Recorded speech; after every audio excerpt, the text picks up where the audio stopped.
Nobody willingly joins a cult. You always wonder how I'm going to start these sermons, don't you? It's like, what is he going to talk about today? Now we're cults. What are we talking about? You join a nonprofit group. You join a congregation. You might join a meditation group.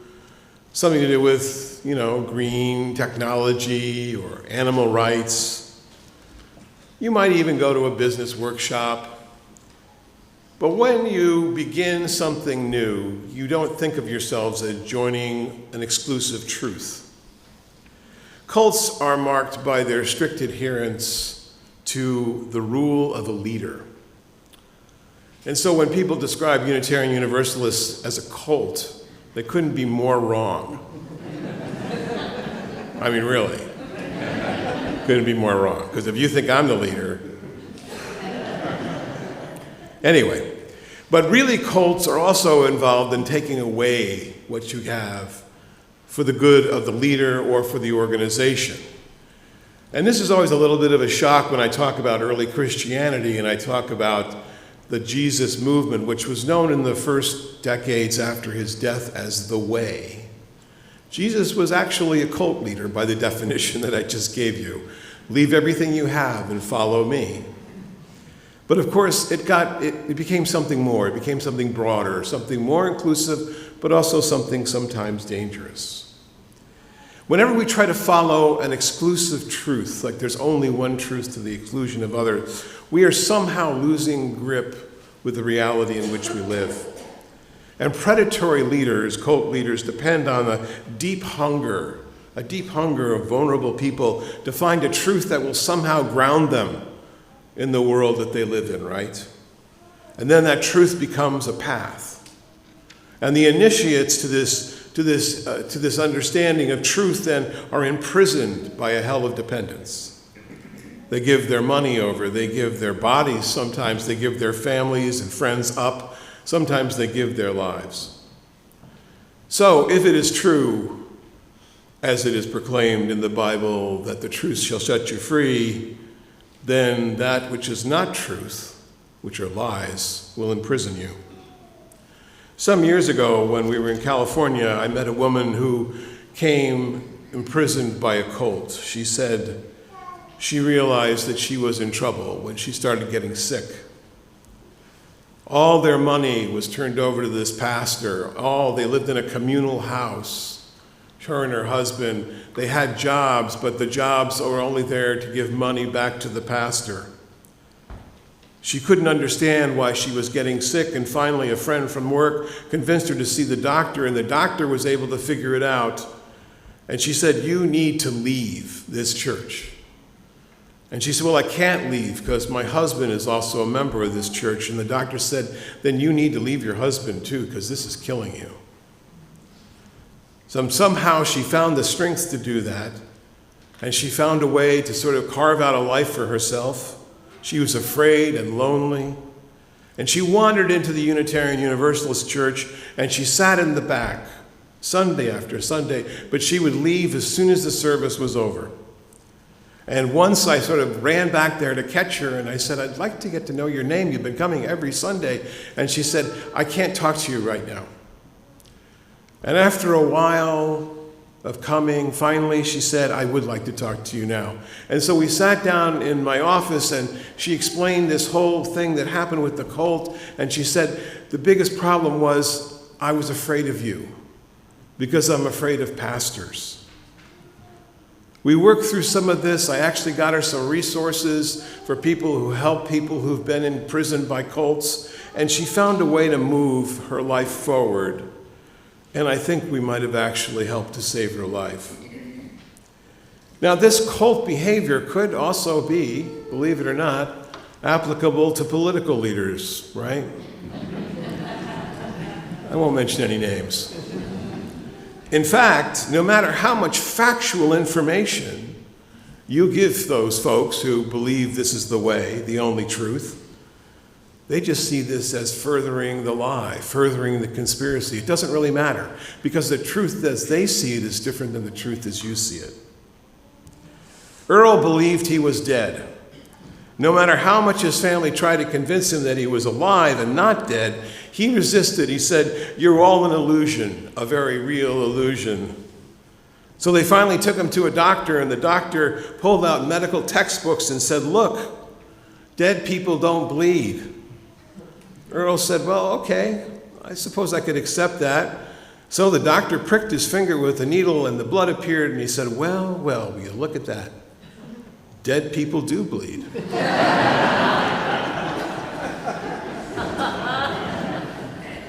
You see what we're up against? Our truth in the open, our truth in this open nature of the Spirit, in the love and compassion that we're trying to live our lives with, freed the woman who was in the cult from that false truth of sin and damnation and self-loathing. But I like to say that the truth here is not so much the only truth, but how you live the truth in ways that are compassionate and kind and just. The woman who left that cult stayed with that Unitarian Universalist church for about 6 months and then finally said she was going to live in Northern California closer to her sister, and that she would join a church there as well. She said, I like what you got going on here. I'm going to join a church up there. Beloveds, we do believe in the pursuit of truth. That's the faith we share. That's what we draw ourselves together with. But it's not always the big T, right? It's sometimes small t's. Now, I do think there's a big T out there, but I'll get to this in a minute. I'm not sure that we can all find that at the same time. Dr. Francis Collins. Francis Collins was one of the doctors that helped discover the human genome. He was the director of the National Institutes of Health through 3 administrations, including through the pandemic. And what a lot of people don't know about Dr. Collins is he's a devout evangelical Christian. And that's an important piece because I want you to see how truths live together. They don't have to become exclusive. And he wrote that we're in serious trouble when we believe that faith requires us to distrust science, and when others believe that political allegiances are a better source of wisdom than truth, faith, or science. And to be clear, he said, it's not just a problem at one end of the political spectrum, it's a problem at the other end as well. There are always temptations to put politics above truth, but something deeper in the culture is wrong when we no longer can actually trust one another. Our faith as Unitarian Universalists calls us to engage in a free and responsible search for truth and meaning. What does that mean? What does that actually mean? What it doesn't mean is that all truth is relative. I hear this a lot. It sort of makes me cringe when someone says, oh yeah, the UUs, you can believe in whatever you want. Yeah, no. There's a lot of things we don't believe in, a lot of things that we stand for and stand against. Sexual abuse, abuse of any kind, hatred, homophobia, transphobia, racism. These are things we stand against. We are encouraged to search for the truth, but we're looking for a meaning that gives our hearts purpose. And then the responsible part of that search is that we don't hurt other people when we do it. This is what frees us, friends. Not the truth itself, but the truth that we act upon, the truth that set our heart on. In the Bible, in John, it says the truth shall set you free, but why will that truth set you free? I think it depends a great deal on what truth you're actually looking at. Because I think there are different kinds of truth. I think there are different ways of looking at this. There are truths about love and compassion and courage and hope that make our world better in this postmodern age in which we live. It doesn't mean that all truth is the same. I mean, Jesse James is famous for saying, why do you rob banks? Because that's where the money is, he said. Well, it's a truth. But the truths that we're looking for are there that expose love and work against hatred. So the truth setting us free is a little more nuanced than just the only truth that sets us free. When I first arrived in our congregation, when Francis and I first arrived in our congregation in Frederick, Maryland, a congregation that we were sent there to help build into a more full-size church. Frederick, Maryland is a little town that's sort of about equidistant west and northwest from Washington, D.C. and Baltimore. And the first weekend we were there was a parade down the street. And the KKK was marching. I wasn't even in the pulpit yet. And I wrote a letter to the editor, the little newspaper there, and I said, this is crazy. What are you doing? This is wrong. I said, parading hate down the main street of his town is not freedom of speech. It's irresponsible. I received, let's say, some phone calls. I guess my number was there somewhere. A few threats. And then the next day, the letters from the editor, which were 2 pages worth, all on this issue on various sides of the equation, but most people saying, yeah, that's right. We do not support this.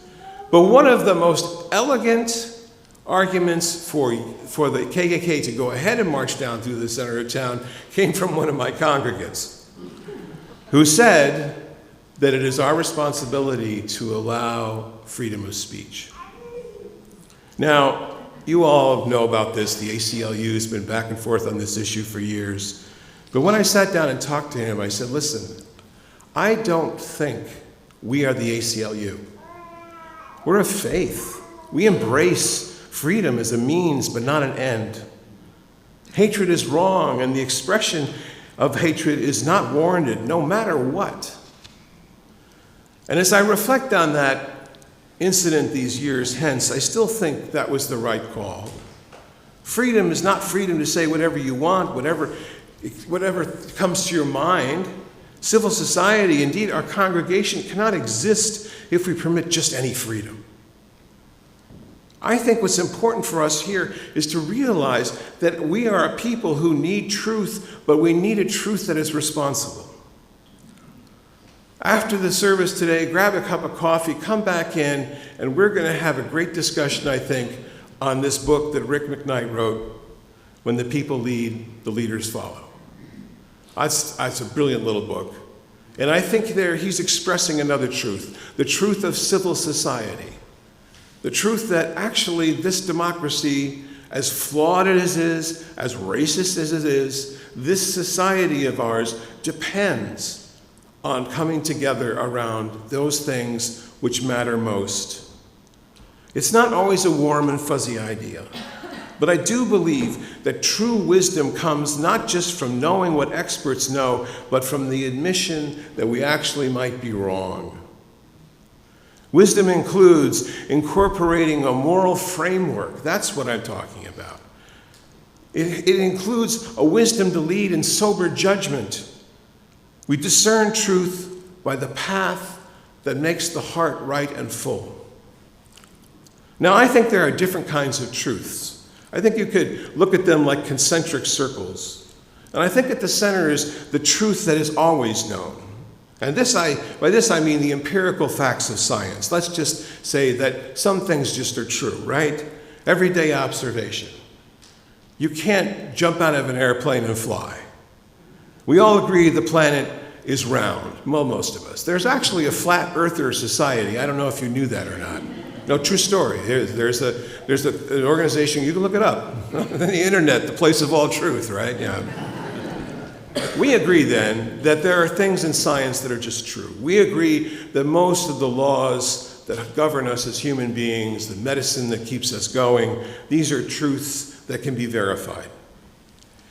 There's also truths that might be known, and these are more subjective truths, all right? These are the things where people make disagreements about how they look at things. You've had a terrible day, you had a flat tire on the way to work, and the world's out to get you. And that may be your truth that day.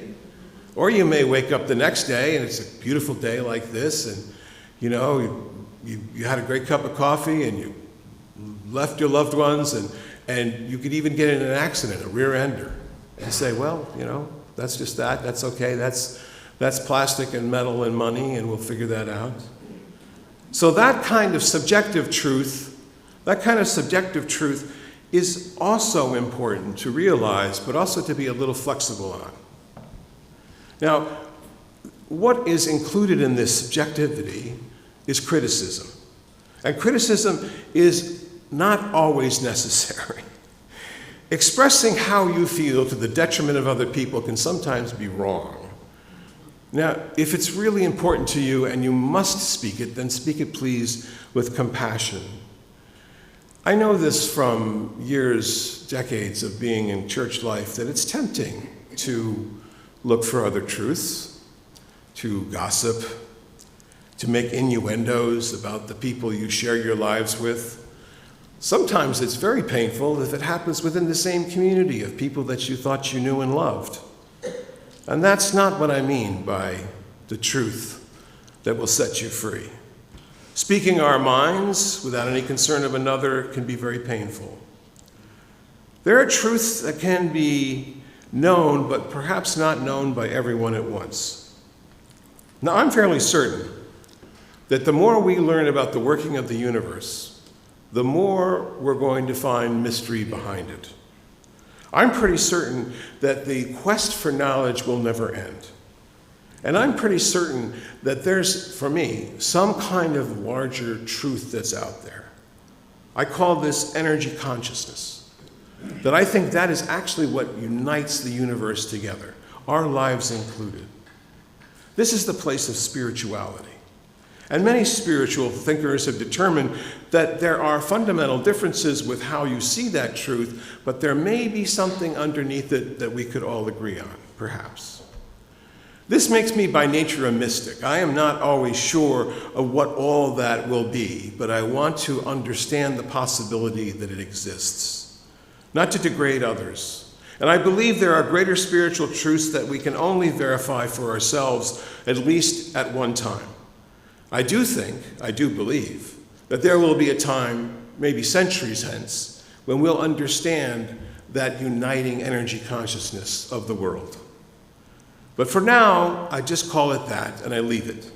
Now, some people call this spirit or energy consciousness, they call that God.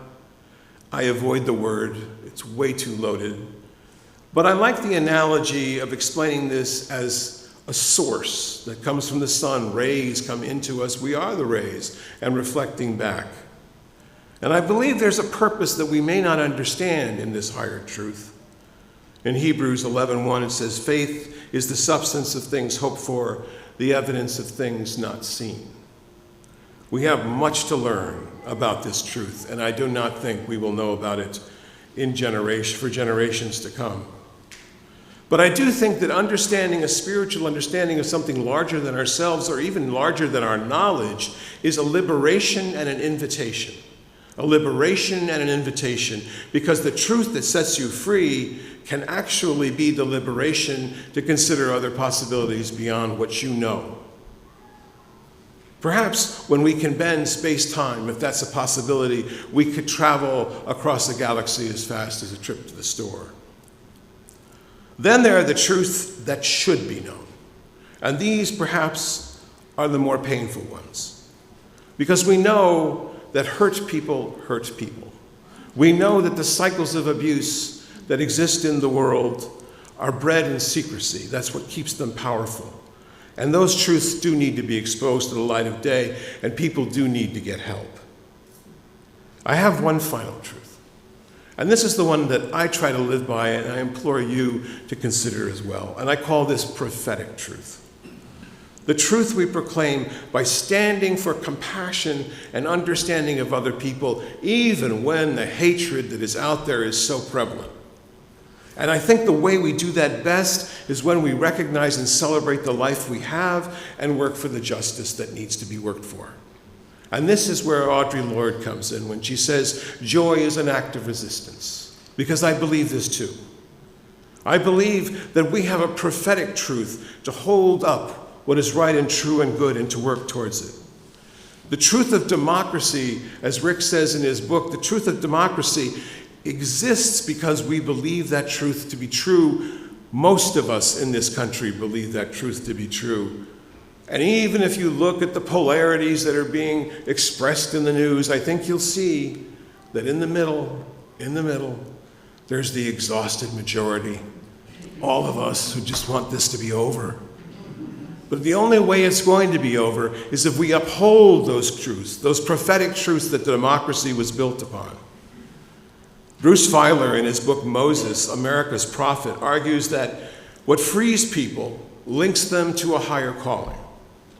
And he compares Moses and Martin Luther King and Abraham Lincoln before him.